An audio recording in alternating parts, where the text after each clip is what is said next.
Last લેક્ચરમાં આપણે consideration વિશે જોયું હતું. આજે હવે એ જ ચેપ્ટરમાં બીજો એક ટૉપિક છે જે પરીક્ષાની દ્રષ્ટિએ અગત્યનો છે અને ક્યારેક શોર્ટ નોટ અથવા લગભગ શોર્ટ નોટમાં પૂછાય છે. સ્ટ્રેન્જર ટુ એ કોન્ટ્રાક્ટ અથવા પ્રિવિટી ઓફ કોન્ટ્રાક્ટ અથવા entry of third party into a contract. The general rule of law is that only two contracting parties are creating legal rights and duties against each other. No third party can sue in India and England. But certain exceptions are there whereby even a third person can enter into a contract and can file a suit for the performance of the contract. ગુજરાતીમાં કહું તો કાયદાનો સામાન્ય નિયમ એવો છે કે જે બે પક્ષકારોએ કરાર કર્યો હોય એ જ એકબીજાની સામે કાનૂની સંબંધ એટલે કે કાનૂની હક્કો અને ફરજો ઉત્પન્ન કરે છે. ત્રીજી વ્યક્તિ એમાં ઇન્ટરફિયર થઈ શકતી નથી, દખલગીરી કરી શકતી નથી અથવા કરાર પાલન માટે આગ્રહ રાખી શકે નહીં. પણ આ નિયમના કેટલાક અપવાદો છે જે નીચે મુજબ છે. પહેલું એક્સેપ્શન છે beneficiary in the case of trust. When trust is created for some specific purpose, there is a contract between settler means owner of the trust and between trustees. Beneficiary person is not a party to the contract at all, even though he can file suit for the enforcement of his rights against trustee if trustee is doing some controversy things. ગુજરાતીમાં ટ્રસ્ટની જ્યારે રચના કરવામાં આવે ત્યારે ટ્રસ્ટનો જે માલિક હોય એ અને ટ્રસ્ટીઓ આ બેની વચ્ચે કાનૂની સંબંધ હોય છે. એ બે સંબંધોથી જોડાયેલા હોય છે.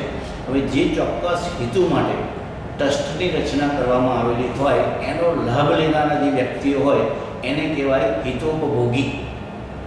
હવે હિતોપભોગી જે વ્યક્તિ છે એ કરારમાં પક્ષકાર તરીકે ક્યાંય હોતી નથી, પણ છતાંય જો કોઈ ટ્રસ્ટી ટ્રસ્ટના જે નિયમો હોય એનું ઉલ્લંઘન કરી અને કોઈ પણ કાર્ય કરે અને એનાથી હિતોપભોગીને નુકસાન થાય તો હિતોપભોગી એ ટ્રસ્ટી સામે કાનૂની રાહે પગલાં લઈ શકે છે, ભલે એ કરારમાં પક્ષકાર નથી.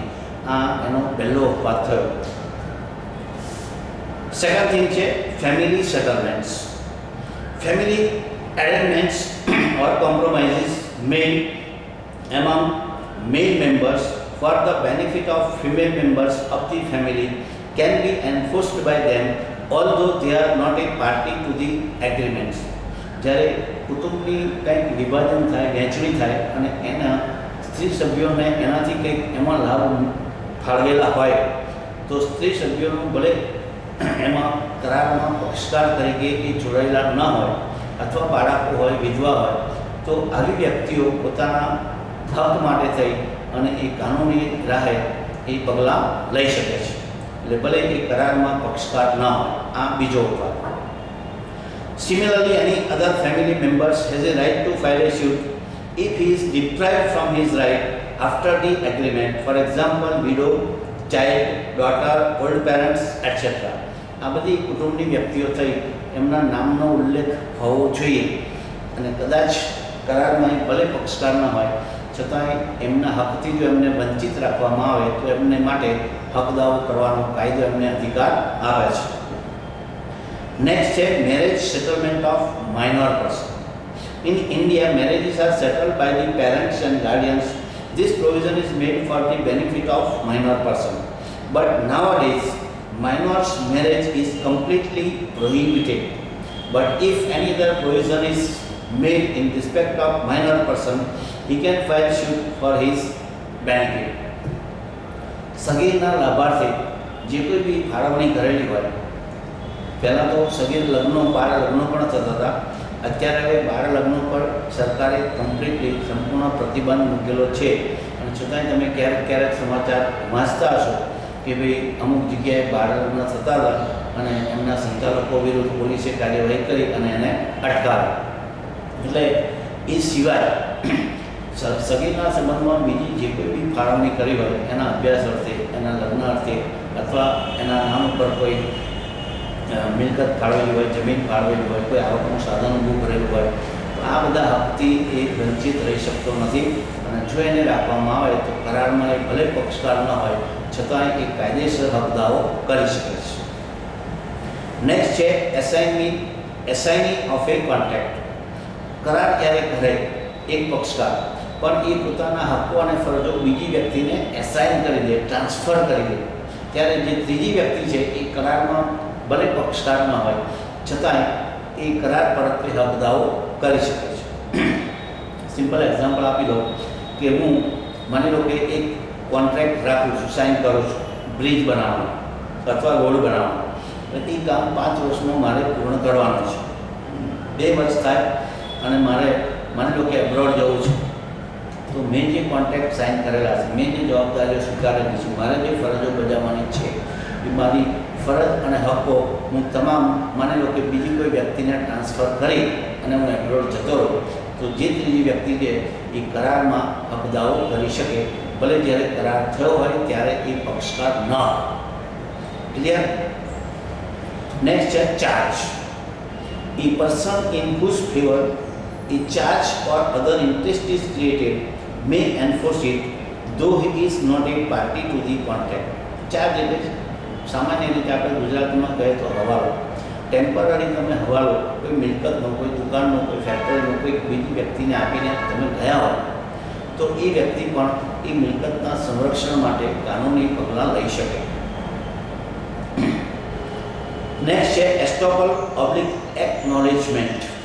Where a party to a contract admits its liability towards a third party, it shall be later on stopped up from denying the third party's right to enforce the contract. મેં કહ્યું એમ જ્યારે તમે બીજી કોઈ વ્યક્તિને ટેમ્પરરી પણ જવાબદારી સોંપીને ગયા હોય તો એ વ્યક્તિ એ મિલકતના સંદર્ભમાં જે કંઈ બી કાનૂની પગલાં લેવા યોગ્ય લાગે એ લઈ શકે, કાયદો એને માન્ય રાખે છે અને એ થર્ડ પાર્ટીને ત્રાહિત પક્ષકારને એ પ્રિવેન્ટ કરી શકે, અટકાવી શકે. નેક્સ્ટ છે principal. A principal has a right to enforce the contract made by his authorised agent. Principal અને એજન્ટ મેં આગળ કહ્યું તેમ એક જ સિક્કાની 2 બાજુ છે. એટલે એજન્ટ જ્યારે કોઈ પણ કરાર કરે તો એ પ્રિન્સિપાલ વતીથી કરતો હોય છે. એટલે પ્રિન્સિપાલ એ વખતે કરારમાં ભલે પક્ષકાર ન હોય પણ છતાંય એ પ્રિન્સિપાલ કરારમાં પ્રવેશ કરી શકે. નેક્સ્ટ છે partner. If there is no contrary agreement, each partner is regarded as a principal as well as agent. જો કોઈ વિરુદ્ધની જોગવાઈ ન હોય તો, આ ખાસ યાદ રાખજો, જો પાર્ટનરશિપ ડીડમાં કોઈ વિરુદ્ધની જોગવાઈ ન હોય તો દરેક ભાગીદાર એકબીજાનો પ્રિન્સિપાલ અને એકબીજાનો એજન્ટ ગણાય છે. The rule of agency is extended to the partnership firm also. એટલે આ એજન્સીનો જે નિયમ છે એ વિસ્તારપૂર્વક ભાગીદારી પેઢીને, ભાગીદારી દસ્તાવેજને પણ લાગુ પડે છે. તો આટલા અપવાદો છે કે જ્યાં અજાણી વ્યક્તિ પણ કરારમાં પ્રવેશ કરી શકે. ઇંગ્લિશમાં એની માટે 3 શબ્દો છે: સ્ટ્રેન્જર ટુ એ કોન્ટ્રાક્ટ, અથવા પ્રિવિટી ઓફ કોન્ટ્રાક્ટ, અથવા entry of third party into a contract. ગુજરાતીમાં છે કરારની સુસંગતતા તપાસો. ક્યારેક શોર્ટનોટમાં આવું પૂછતા હોય છે કે કરારની સુસંગતતા વિશે ટૂંકનો લખો અથવા કરારની સુસંગતતા તપાસો. એનો મતલબ એ થયો કે 2 કરાર કરનાર પક્ષકારો હોય એ સિવાય ત્રીજી વ્યક્તિ કયા સંજોગોમાં ક્યારે એની અંદર પ્રવેશ કરી શકે, અથવા તો અજાણી વ્યક્તિનો કરાર પ્રવેશ અથવા ત્રાહિત વ્યક્તિનો કરાર પ્રવેશ. આ રીતે પણ ગુજરાતીમાં પરીક્ષામાં શોર્ટમાં પૂછી શકે. તો અહીંયા આ તમારું કન્સિડરેશન અવેજનું ચેપ્ટર પૂરું થાય છે. હવે હું નેક્સ્ટ ચેપ્ટર પર જાઉં છું. કેપેસિટી ટુ કોન્ટ્રાક્ટ અથવા કોમ્પિટન્સી ટુ કોન્ટ્રાક્ટ અથવા કોમ્પિટન્સી ઓફ ધી કોન્ટ્રાક્ટ. કરાર માટેની સમર્થતા અથવા સમર્થ પક્ષકાર. હવે 2 પક્ષકારો કરાર કરતા હોય તો એ બંને પક્ષકારો સમર્થ હોવા જરૂરી છે. Section 11 says that every person is competent to contract who is of the age of majority according to the law to which he is subject and who is of sound mind and is not disqualified from contracting by any law to which he is subject. ટૂંકમાં તમારે ત્રણ points યાદ રાખવાના છે કે કરાર કરનાર પક્ષકાર સૌથી પહેલું પુખ્ત વયનો હોવો જોઈએ, સાઉન્ડ માઇન્ડનો હોવો જોઈએ અને કોઈ પણ કાયદાએ એને ડિસ્ક્વોલિફાઈડ એટલે ગેરલાયક ઠરાવેલો ન હોવો જોઈએ. આ ત્રણ ક્વોલિફિકેશન ફૂલફિલ થતા હોય તો એ વ્યક્તિ કરાર માટે સમર્થ છે એવું આપણે કહી શકીએ. It means a person should be mature, having sound mind and not disqualified by anyone. Thus, a minor person is not competent to contract. આ રીતે આપણે જોવા જઈએ આ નિયમ મુજબ તો સગીર વ્યક્તિ કે જે 18થી નીચેની છે એ કરાર માટે સક્ષમ ગણાય નહીં. But in Indian Contract Act, certain special provisions are made where even a minor person can make a valid contract. ભારતીય કાયદામાં સગીરના લાભ માટે થઈ અને કેટલીક જોગવાઈઓ એવી કરી છે કે જ્યાં સગીર વ્યક્તિ પણ કરાર કરી શકે અને કરારના અમલ માટે એ હક દાવો પણ કરી શકે. એટલે આ સામાન્ય નિયમ છે કે ભાઈ સગીર વ્યક્તિ કરાર માટે સમર્થ ગણાતી નથી, પરંતુ અપવાદરૂપ સંજોગોમાં ઇન્ડિયન કોન્ટ્રાક્ટ એક્ટમાં એને કેટલીક છૂટછાટો એના લાભ માટે થઈને મળેલી છે, એટલે એ નિયમના અપવાદરૂપ ગણાય. હવે position of minor in Mohori Bibee versus Dharmodas Ghose case in 1903 the Privy Council has decided that agreement with a minor and by a minor is void ab initio. void मतलब શરૂઆતથી સંપૂર્ણપણે રદબાતલ. હવે કેસ બહુ જૂનો છે 1993 મતલબ અંગ્રેજોના વખતનો, અને પ્રિવી કાઉન્સિલ એ ત્યાંની સુપ્રીમ કોર્ટ ગણાય ઇંગ્લેન્ડ. અને આપણો કાયદો મેં આગળ તમને કહ્યું હતું કે 1872નો છે. આજ દિન સુધી એમાં કોઈ ચેન્જ લાવવાની જરૂર થઈ નથી, કારણ કે 1 થી 75ના જે સેક્શન છે એ બેઝિક પ્રિન્સિપલ તરીકે જાણીતા છે. This rule is accepted in India also but not strictly. હવે આ જે નિયમ છે કાયદાનો કે ભાઈ સગીર વ્યક્તિ કરાર માટે સમર્થ ગણાતી નથી, પણ એને 100% ચુસ્તપણે સંપૂર્ણપણે ભારતમાં એનો અમલ કરવામાં આવ્યો નથી. ભારતીય કાયદામાં એને કેટલીક છૂટછાટો આપવામાં આવેલી છે. Certain provisions are made for the benefit of minor person so that he can make valid contract and enforce it in his favor. એટલે સગીર વ્યક્તિ કરાર પણ કરી શકે અને કરારના અમલ માટે હક દાવો પણ કરી શકે. તો આવા કેટલાક અપવાદરૂપ પોઈન્ટ્સ છે જે હું 1 by 1 લેતો રહું છું. તો પહેલો પોઈન્ટ છે agreement with a minor and by a minor is void ab initio. મતલબ કે સગીરે કરેલા કરારો અથવા સગીર સાથે કરેલા કરારો આ બંને રદબાતલ ગણાય છે. સગીર સાથે કરાર થયો એનો મતલબ કે સામેની વ્યક્તિ એ પુખ્ત વયની છે અને સગીરે કરાર કર્યો મતલબ સગીર વ્યક્તિ એ ઓફરિંગ પાર્ટી છે, જ્યારે પેલા કેસમાં ઓફરિંગ પાર્ટી એ સામેની પક્ષકાર પુખ્ત વયની વ્યક્તિ હશે. એટલે આટલો ડિફરન્સ છે contract with a minor and by a minor. Clear? Second point છે minor person may become promissory or beneficiary. સગીર વ્યક્તિ વચન લેનાર બની શકે, મતલબ એ વચન આપી શકતો નથી, વચન આપી અને તમે એના માથે જવાબદારી નાખી શકતા નથી, પણ કરાર હેઠળ જો સગીરને લાભ મળવાનો હોય તો એ વચન લેનાર વ્યક્તિ બની શકે. He cannot become promiser, but in his interest he may become promisee or beneficiary. Clear? Third point છે એ minor always plead minority. સગીર વ્યક્તિ હંમેશા પ્લીડ મતલબ આજીજી કરવી અથવા હક દાવો કરવો, તો કોર્ટમાં એ હંમેશા આજીજી કરી શકે કે ભાઈ હું સગીર છું.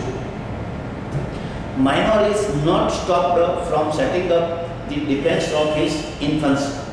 Law protects a minor from contracted liability. In other words, the principle of estoppel does not applicable to the minor person. હવે તમને પ્રશ્ન એ થાય કે ભાઈ વોટ ઇઝ રૂલ ઓફ એસ્ટોપ, તો હું તમને સિમ્પલી સમજાવી દઉં કે ધ વર્ડ સ્ટોપ છે એના પરથી વર્ડ આગળ બનાવવામાં આવે છે એસ્ટોપલ. ટુ સ્ટોપ મીન્સ રોકવું. Once you are giving positive statement or if you are doing some positive act, afterwards law is prohibiting you for giving negative acts or for doing negative acts or negative statement. Clear? એક વખત તમે હકારાત્મક નિવેદન આપો અથવા એક વખત તમે હકારાત્મક કાર્ય કરો પછીથી કાયદો તમને રોકે છે. એનાથી વિરુદ્ધનું તમે નિવેદન કરી શકતા નથી અથવા એનાથી વિરુદ્ધનું તમે વર્તન કરી શકતા નથી. આ નિયમ સામાન્ય રીતે બધી જ વ્યક્તિઓને લાગુ પડે છે અને એને કહેવાય છે રૂલ ઓફ એસ્ટોપલ. પ્રતિરોધનો નિયમ ગુજરાતી શબ્દ છે એના માટે પ્રતિરોધ, એટલે આ ખાસ યાદ રાખજો. તો આ જે નિયમ છે એ સગીરને લાગુ પડતો નથી. એનો મતલબ એ થયો કે સગીર વ્યક્તિ ડિફેન્સ બચાવ માંગી શકે. એટલે સગીર વ્યક્તિ સગીર છે એ પોતે જાણે છે છતાંય કરાર કરે, કરાર હેઠળ લાભ મેળવે અને પછીથી એ ફેરવી તોડે, આપણે જેને કહીએ ફરી જાય અથવા કોર્ટને આદિજી કરે કે હું તો સગીર છું, મારી પાસે હવે કંઈ છે નહીં, હું કોઈ વસ્તુ કે પૈસા એ રિકવર મારી પાસેથી કરી શકે એવી સ્થિતિ નથી, તો હું પાછો આપવા તૈયાર નથી. તો કાયદો એને ત્યાં બચાવ આપે છે. કારણ કે સામેની વ્યક્તિ તો પુખ્ત છે એટલે એ સગીરનો કોઈ ગેરલાભ ના લઈ શકે. એટલા માટે થઈને સગીરના રક્ષણ માટે થઈ અને આ જોગવાઈ કરવામાં આવેલી છે. પણ એક વસ્તુ ખાસ યાદ રાખજો, એનો મતલબ એવો નથી કે law is giving licence to the minor person for making cheating with another person. આનો મતલબ એવો નથી કે સગીર વ્યક્તિને કાયદાએ લાયસન્સ આપેલું છે કે એ બીજા જોડે કરાર કરે, છેતરપિંડી કરે અને પછી પોતે સગીર હોવાનો ડિફેન્સ રજૂ કરે. કાયદો એવા સંજોગોમાં એને છૂટ આપતો નથી. પણ હા, કાયદો સગીરના રક્ષણ માટે થઈને બનાવેલો છે એટલે એનું મહત્ત્વ છે. નેક્સ્ટ પોઈન્ટ છે નો રેટિફિકેશન. Minor cannot ratify the agreements entered into during his minority on the attaining the major age. Ratification means the act is done first and the permission is available afterwards. Gujarati થશે એનું અનુમોદન.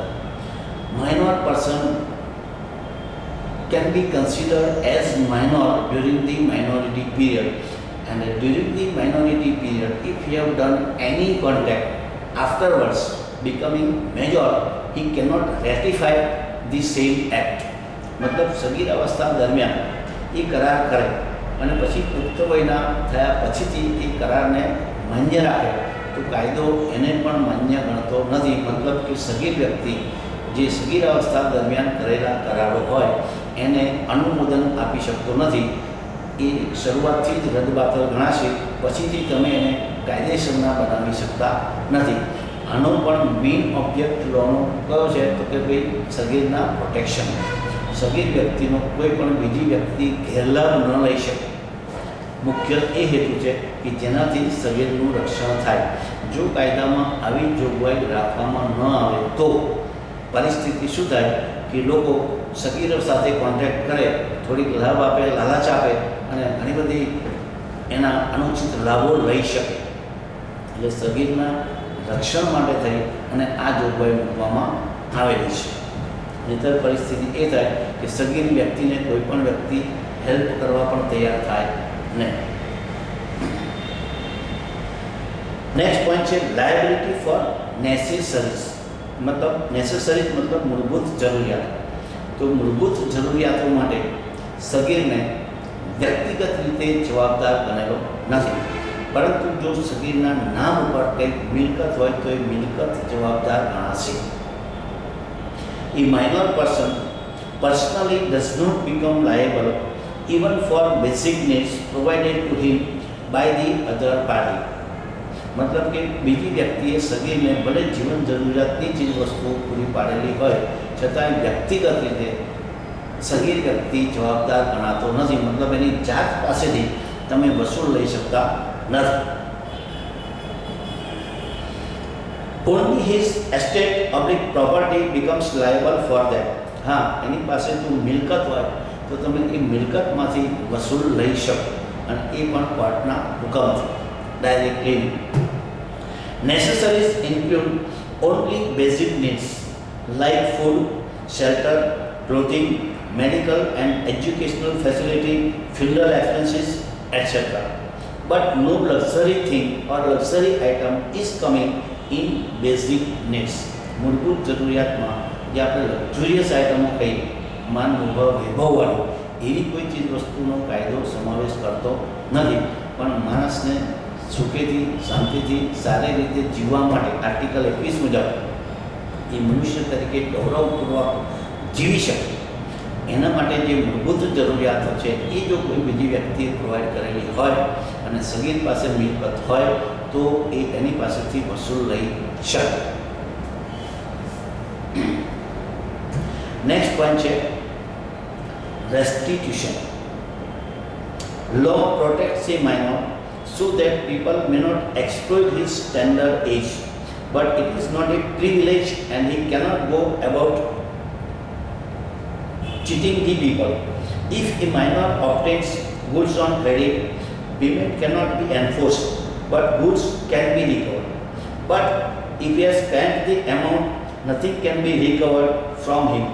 Principle of restitution means restore and return the benefit taken from the other party. બે પક્ષકારો જ્યારે કરાર કરે અને બેમાંથી એક પક્ષકારે બીજાને કંઈક લાભ આપ્યો હોય, એડવાન્સમાં કંઈક કર્યું હોય અને સપોઝ એ કરાર રદબાતલ ઠરાવવામાં આવે તો જે વ્યક્તિએ કરાર હેઠળ કંઈક લાભ મેળવ્યો છે એ એને રિસ્ટોર કરવાનો, સાચવી રાખવાનો. એન્ડ રિટર્ન મતલબ જે સામેનો પક્ષકાર છે એને પરત કરી દેવાનો. કરાર રદ થાય તો માની લો કે આપણી બેની વચ્ચે કરાર થયો, હવે તમે મને 50,000 રૂપિયા એડવાન્સમાં આપો છો કે સાહેબ મારે આ વસ્તુ ખરીદવી છે, તમે જાઓ ભાવનગર તો લેતા આવો. હવે તમે મને 50,000 રૂપિયા એડવાન્સમાં આપી દીધા, હું ભાવનગર જવાનો છું, આપણી બેની વચ્ચે કરાર થયો. હવે કર્મ સંજોગે માની લો કે હું ભાવનગર જઈ શક્યો અથવા જઈ શક્યો પણ એ વસ્તુ મળી નહીં, ખરીદી શક્યો નહીં, તો મારે તમને એ 50,000 રૂપિયા રિટર્ન કરવા પડે. That is called principle of restitution. Restore and return the benefit taken under any contract. Clear? તો આ નિયમ છે એ સગીરને લાગુ નથી પડતો, પણ સગીર પાસે પૈસા અથવા વસ્તુ હોય એની પાસે હયાતીમાં તો તમે એને રિકવર કરી શકો છો કાયદાની મદદ લઈ.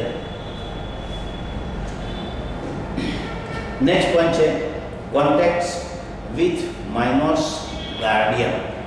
The contact with a minor's guardian is valid and can be enforced by or against the guardian provided if such an agreement is for the benefit of minor, but a guardian cannot purchase immovable property on behalf of a minor without the consent of the court.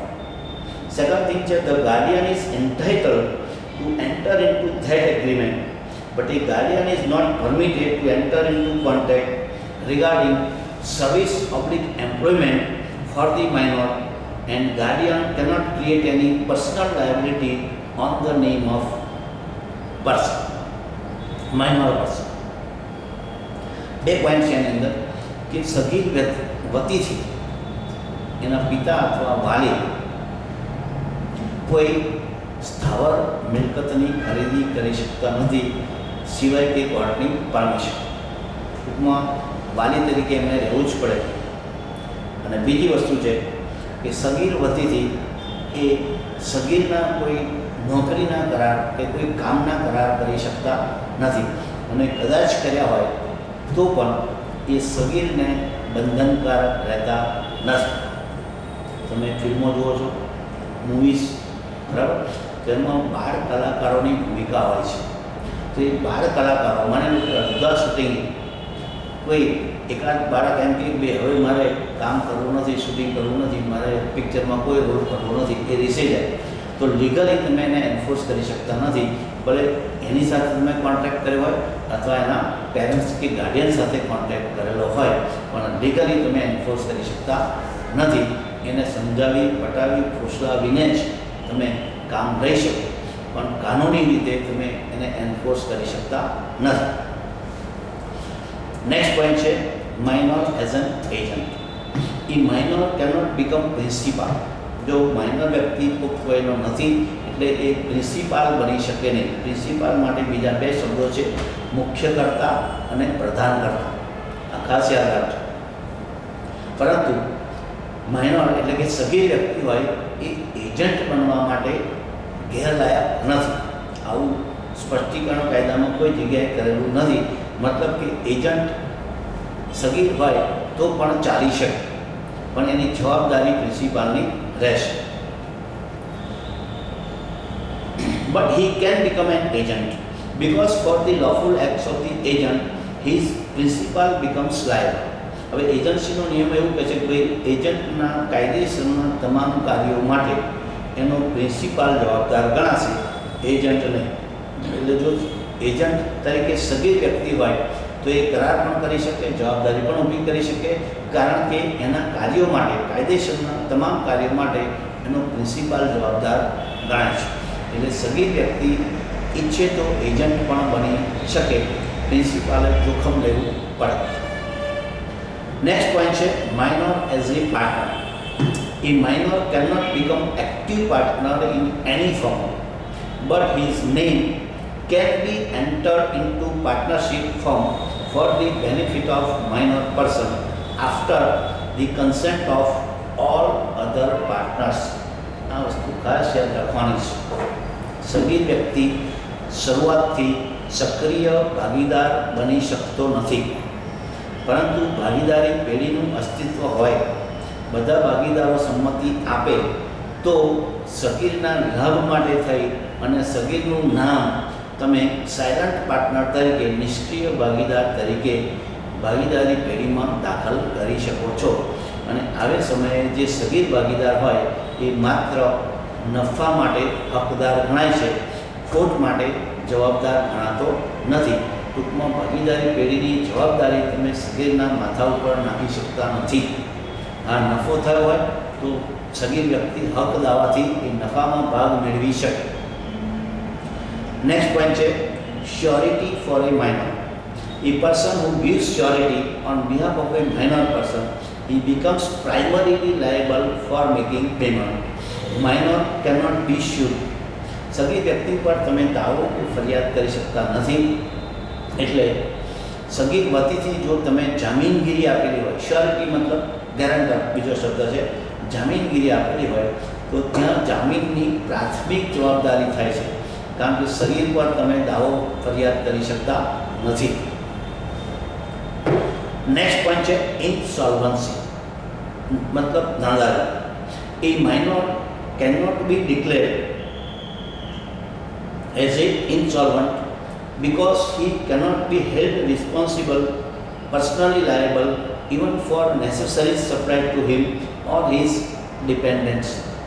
સગીર વ્યક્તિ માની લો કે તમે ભાગીદારી પેઢીમાં નામ દાખલ કરેલું છે. હવે ભાગીદારી પેઢી નાદાર જાહેર થાય તો એમાં જેટલા પુખ્ત વયના ભાગીદારો છે એને તમે નાદાર જાહેર કરી શકો, પણ સગીર વ્યક્તિને કોઈપણ સંજોગોમાં નાદાર જાહેર કરી શકાતી નથી. નેક્સ્ટ પોઈન્ટ છે section 64 and 65 do not apply to a minor person. જે આપણે પ્રિન્સિપલ ઓફ રેસ્ટિટ્યુશન જોયો તો રિસ્ટોર એન્ડ રિટર્ન, એ જ વસ્તુ આની અંદર છે. નેક્સ્ટ પોઈન્ટ છે a minor can not purchase the shares of the company and can not become shareholder. Company અને શેર હોલ્ડર બંને વચ્ચે કાયદેસરનો કરાર થાય છે, કાનૂની સંબંધો ઉપસ્થિત થાય છે અને સગીર વ્યક્તિ સગીરાવસ્થા દરમિયાન પોતાના નામથી કંપની સાથે કોન્ટ્રાક્ટ કરીને કાયદેસર શેર ખરીદી શકતો નથી. મતલબ એ બે વચ્ચે કાનૂની સંબંધ ઊભો થઈ શકતો નથી. હા, શેર હોલ્ડર પુખ્ત વયની વ્યક્તિ હોય, એનું ડેથ થાય, તો એવા સંજોગોમાં તમે સગીરના નામે શેર ટ્રાન્સફર કરી શકો છો, પણ બીજા બધા જે કંપનીના હકો મળતા હોય એ સગીરને મળતા નથી શેર હોલ્ડર તરીકે. ટૂંકમાં સગીર વ્યક્તિ ડાયરેક્ટલી શેર હોલ્ડર કોઈ પણ કંપનીનો બની શકતો નથી. ત્યાર પછી નેક્સ્ટ છે employment service agreement for minor. A minor cannot be enforced for the specific performance even though he has done any kind of agreement with other person. There is no personal obligation upon the minor to work. સગીર વ્યક્તિ સાથે તમે કોઈ નોકરીના કે કામના કરાર કરી શકતા નથી. એ કરાર શરૂઆતથી જ સંપૂર્ણપણે રદબાતલ ગણાશે મોરી બીબીના કેસ મુજબ. અને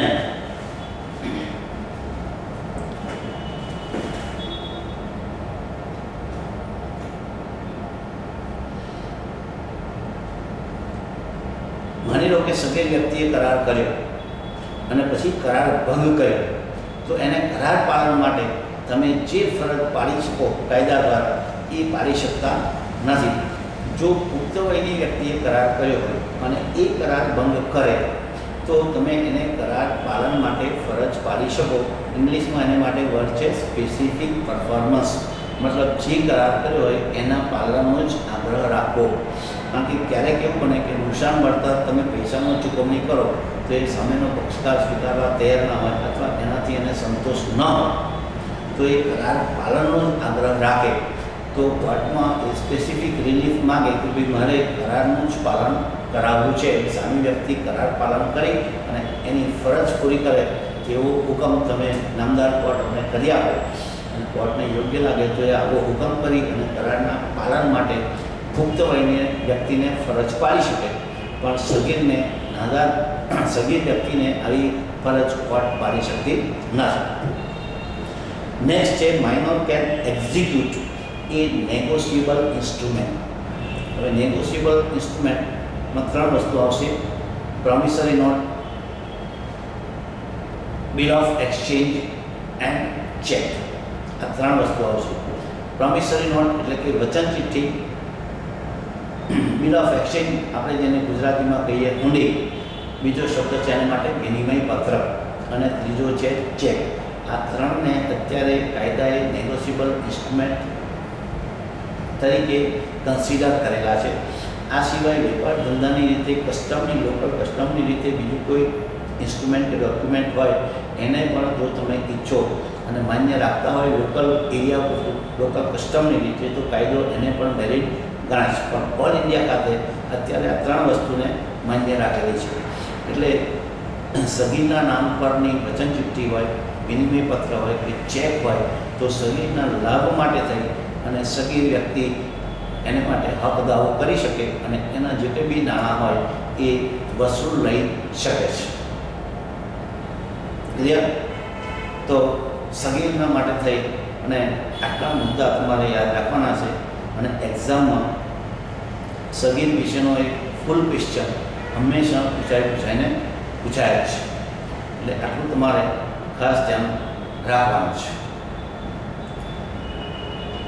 હવે જે નેક્સ્ટ ટોપિક છે સાઉન્ડ માઇન્ડનો, એ હું ફરીથી સેશનમાં કવર કરવાની કોશિશ કરીશ અને ત્યાર પછી